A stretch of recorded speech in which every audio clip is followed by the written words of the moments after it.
What's up, guys? Welcome back to the channel. So today we are going to not review the Denafrips Venus II DAC. Now, what do I mean by we're not going to review it? Do I mean we're going to do an aggregate style review like I did for the Pontus II or Ares II? No. What I mean is I think we all know at this stage Denafrips makes awesome DACs. Watch any video. I'm sure you've already watched a ton. They're all really, really good reviews because their DACs are amazing. What I want to help you guys understand today is who is a $2,950 DAC for? That's what the Venus II costs today. And, also who is the Pontus for? Who is the Ares II for? And so on. I'll still do a mini review real quick and tell you what the Venus II sounds like, how it compares to the Pontus and so on, or the Ares. But my main focus is going to be what justifies spending almost $3,000 on a DAC. And should you perhaps save some money instead and buy the Pontus II, or should you save even more money and buy the Ares II instead? Is that good enough, right? So let's jump into it, guys. First, I want to give you guys a quick note on the I2S input. Some of you guys in my community post asked me to test that out. I guess it's just not a standardized input yet, and I guess some DACs have I2S inputs that don't work. I had the Silent Angel Munich M1 streamer here. It had an I2S output, so I used that and I connected it to the input of the Denafrips Venus II, and I am happy to report it worked flawlessly. I didn't have to do anything to make it work. I simply just plugged it in like you would plug in any other input, and I got perfect sound. So those of you concerned with the I2S functionality, it works flawlessly. At least for me it did. So another thing I do want to mention is Vinshine Audio sent me the review sample of this Venus II. They also included the Iris. Now, I don't use USB audio, unfortunately, so I could not review the Iris here, but I want to tell you guys a quick story about my friend who owns the Iris. My friend, he makes a lot of money. His sound system is over $200,000. That's megabucks. That's esoteric, uber high-end. To me, that's more than high-end, honestly. Anyhow, he uses the Denafrips Terminator Plus DAC, and he absolutely loves it. And he got curious about this Iris thing. I think Alvin over at Vinshine Audio had told him, like, hey, you use a streaming PC, you should try this. And my friend figured, $550, let's try it.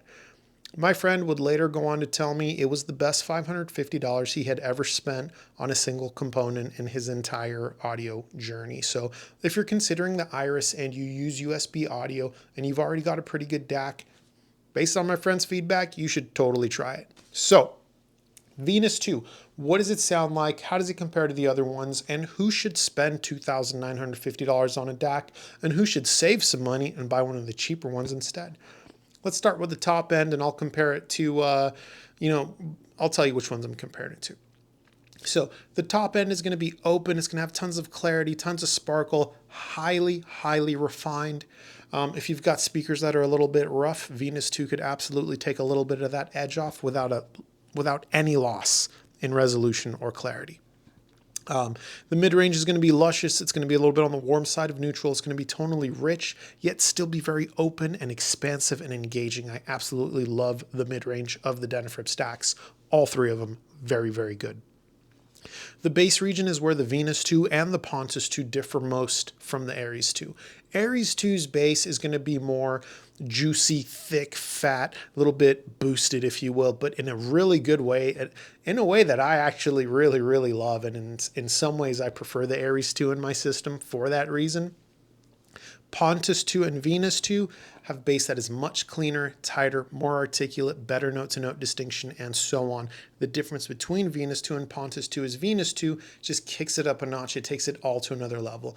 Essentially, everything the Pontus II is good at, Venus II just takes to a whole other level.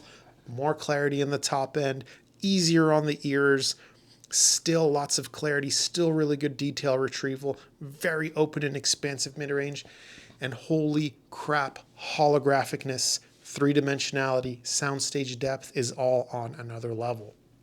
This was the area I found the Venus II to be most dominant in compared to the other two DACs, especially the Ares II. So much so that when I first set up the Venus II, I was using the Focal Aria 906, and I felt like the Venus II wasn't that big of an upgrade over the Pontus II. And I knew better though. You know, I had a feeling my Focal Aria 906s, they were kind of maxed out. You know, I have them connected to over 10 grand of electronics at that point. And I figured maybe this is the limit of their speaker, Maybe this speaker doesn't have any more soundstage to give. Let's try something more expensive. So I actually went out and I bought a pair of Canta #1s. Those are 8 grand a pair here in the US. Now, just to be clear, I didn't pay that for them. I bought a used set because 8 grand a pair of speakers, that's just too much for me. But, you know, 4 grand is still a lot on the used market. But anyhow, I digress. So I set up the Cantas, and I used the Canta with my Ares II just to get like a baseline on how the Canta compares to the Aria 906 and my Bucard S400 Mark IIs and so on. And then I pulled out the Venus again, and I used the Venus II on my Bucard S400 Mark II, my Focal Aria 906. Sounded fantastic. It was still an upgrade from the Pontus II, don't get me wrong. Then I connected the Canta #1s, and now the difference between Venus II and Pontus II became real big. Dimensionality, holographicness, huge difference. Soundstage depth, huge difference. Using the Venus II with my Focal Canta #1, going back to the Aria 906 made them sound straight up flat and just two-dimensional. I never felt the Focal Aria 906 was a two-dimensional sounding speaker, but compared to the Canta #1 with the Venus II, man, it was just on another level. And that's what brought me to this idea to help you guys decide who is the $2,950 DAC for. It's certainly not for someone that owns a pair of Focal Aria 906s. Now, those are fantastic speakers. I own them. I love them. They're $2,200 a pair, but the Venus II is so much more capable than the Focal Aria 906 can give you. So if you own speakers like, let's say, Focal Aria 906, Sonus Faber Sonetto 2s, Dynaudio Special 40s, speakers that are above 2 grand, but not wildly outside of that, right? And your amplifiers in the neighborhood of $2,000 to $3,000, you've got a good system. I would say Pontus II is where you're going to get your maximum performance. Now, just to be clear, if you buy a Venus II instead, you're still going to get killer sound. The Venus II will still sound better than the Pontus II because the Venus II is the more expensive, higher end, and better DAC. However, your system is only so resolving. So it makes sense to get the DAC that will give you the most bang for your buck. And for the system I just described, $1,500, $2,000 amp, speakers like Focal Aria 906, Sonus Faber Sonetto 2, Dynaudio Special 40, and so on, Pontus II is the best bang for your buck, or the best value you can get out of the Denafrips lineup. Now, let's say you have speakers like the Polk Reserve R100, R200. Love those speakers. Monitor Audio Bronze 106Gs or the 50s, ELAC DBR 62s, Dynaudio Emit 10s, Focal Cora 806s. Basically speakers in the $1,000 down to about $600 territory. Let's say your amp is, something like the Iota VX SA3, Emotiva TA1, or just anything up to about $1,000 or $1,500.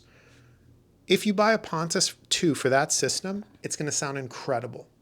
However, that system is not resolving enough to get the best out of the Pontus II. So instead, you should save some money and buy the Ares II instead.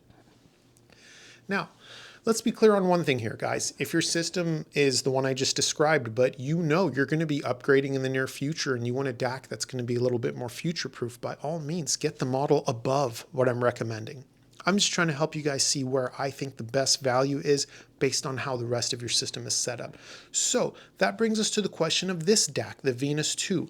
Who should buy a DAC that is almost 3 grand? Well, let's say you've got speakers that are quite a bit more expensive, like the Focal Canta #1. Let's say your amplifiers are well over $5,000. You've got, just maybe even a few grand in, cables and such.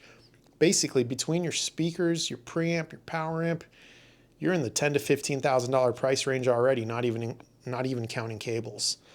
At that point, I would say Pontus II will still sound incredible in your system. It'll still be a big upgrade. Even the Ares II will be a big upgrade still, especially if you're using an internal DAC. However, a system in the $10,000 to $15,000 plus range is going to get the best bang for the buck out of the Venus II DAC. That's who should buy a DAC that is $2,950. And let me tell you guys a little bit about my system real quick. My system sits between about $10,000 and $20,000 depending on how I have it set up. And I'm not saying that to like flex or anything like that. We all know in this hi-fi journey, while $10,000 to $20,000 is a lot of money to spend on audio, there are guys that have turntables that cost 50 grand and my system is nothing to them. So I'm not saying this with any level of pride or arrogance, boys. I just want to help you guys understand what I've got going on, which DAC I use, and so on. So I use the Kinky Studio Preamp, the EXP7. I think that's a little over $2,000 now. I use the EXP7 mono blocks. Those are a little over $3,500 a pair now. You know, those two together plus the Oyaide XLR cable I have between the two is about $6,000. My network streamer, network switch, power supply, that's another $1,500 right there. I've got about $2,500, maybe $3,000 in cables.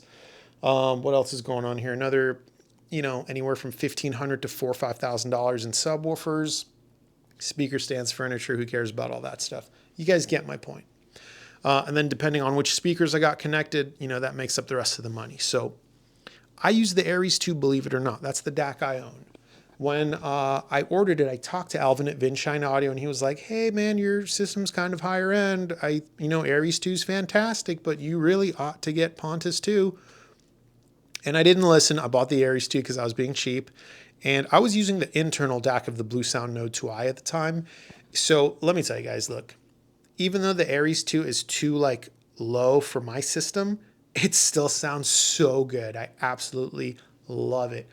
It was such a big upgrade for me. I'm able to extract maximum performance out of it because of how resolving the rest of my equipment is. I'm definitely hitting the performance limit of the Ares II. And you know, what Alvin had told me is that I should have been using the Pontus II. And he was absolutely right. I should have been using the Pontus II. With my Bucard S400 Mark IIs, my Focal Aria 906s, and the rest of my sound system, the Pontus II was the sweet spot. It was the best bang for the buck for me. Once I added the Kanta number ones, that's when the Venus II starts to make more sense for me and my system.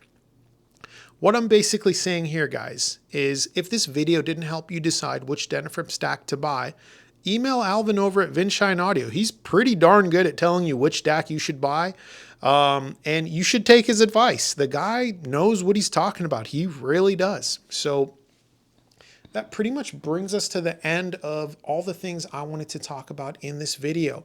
I'm sure some of you guys are wondering, you know, hey, I own the Ares II. I have it in my system that is well over $10,000. Am I going to upgrade? I don't know, guys. I don't know. I love the Ares II a lot, and like I already own it, so it's kind of tough for me to, you know, justify spending another like $2,950 on the Venus II, or, you know, even the almost, you know, what, $1,750 that the Pontus II is. I probably will upgrade at some point, but I guess the best way I can say it is, even though I know the Ares II is a bottleneck in my system, I still love it. I still like it so much. What Denafrips DACs do, and this is whether you've got the Ares II, the Pontus II, or the Venus II, they help you connect to the music on an emotional level. They bring you a sense of three-dimensionality and holographicness that you didn't know you were missing. Most notably for me was soundstage depth and this wraparound effect. My system's already good at that, but the Denafrips DACs give you even more of that. Another thing I really love about all their DACs is what they do in the mid-range. What they do in the mid-range is add a bit of tonal richness and character in a way that still keeps the soundstage open, expansive, with tons of clarity and so on. Most of the time when you have a component that gives a bit of warmth and richness to your mid-range, it can sound closed off a lot of the times. And for that reason, I tend to prefer gear that is more on the analytical side, like my Kinky Studio Preamp and monoblocks. However, the Denafrips DACs are really, really good at giving that mid-range a little bit of warmth, a little bit of tonal richness, a nicer, like just more analog and realistic sound overall, with no impact to clarity.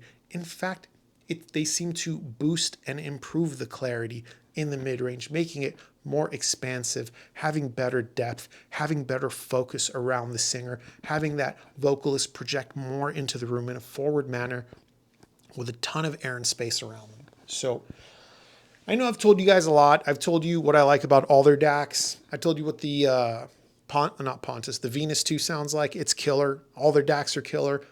All you got to do is decide which one is right for your system based on where your system's at. And guys, look, whether your system is, all in $1,000, $5,000, or $50,000, it's all good.